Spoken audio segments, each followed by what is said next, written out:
বরবাদ দেখতে আসছি। আমি ঈদে অলরেডি একবার বরবাদ দেখেছি। আজকে প্রিমিয়ারে আমি সাকিব খানের সাথে বসে আমাদের সব যে আর্টিস্টরা আছে সবাই মিলে বরবাদ দেখবো। তো আমার কাছে খুব ভালো লাগছে, কারণ বরবাদ সিনেমাটা আসলে সেকেন্ড টাইম দেখার মতো সিনেমায় সাকিব খান, আমাদের কিং খান, তার যে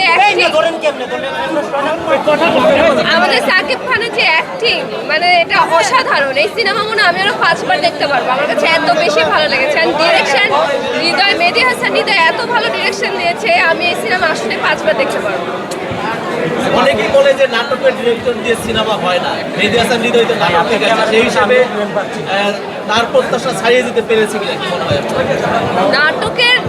নাটক থেকে এসে যদি একটা ডিরেক্টর তার প্রথম সিনেমাতে এরকম ধামাকা দিয়ে দেয়, তাহলে চিন্তা করেন আর যে আরো ডিরেক্টররা আছে, নাটকের ভালো ভালো যে ডিরেক্টররা আছে, যারা নাম করে ডিরেক্টর, ওরাও যদি আস্তে আস্তে সিনেমায় আসে, তাহলে কত বড় বড় ধামাকা বাংলাদেশে হবে। একটা সময় অনেকে সাকিব খানের নাম শুনলে নাক ছিটকাত। সাকিব খান সেই মাত্রা পেরিয়ে এখন সাকিব খান শুধু বাংলাদেশ না, বাংলাদেশের বাইরেও জনপ্রিয়তা ছড়িয়ে যাচ্ছে। সাকিব খান শুধু বাংলাদেশেই না, বাংলাদেশের বাইরে আসলে পুরো বিশ্বে সাকিব খান হিট। সাকিব খানকে কম বেশি সবাই মানুষ চিনে। বাংলাদেশের বাইরে প্রত্যেকটা মানুষই সাকিব খানকে চিনে কম বেশি।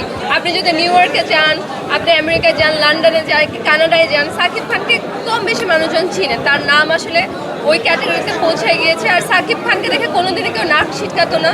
আমার কাছে মনে হয় যে ধীরে ধীরে আমরা যেহেতু আমাদের ফিল্ম ইন্ডাস্ট্রি উন্নতি করছে, সাকিব খানের মেকআপ, তার লুক সব কিছু উন্নতি হচ্ছে, আর এখন সাকিব খানকে দেখতে আরও ভালো লাগে। সাকিব খানের কোনো তুলনা হয় না। অবশ্যই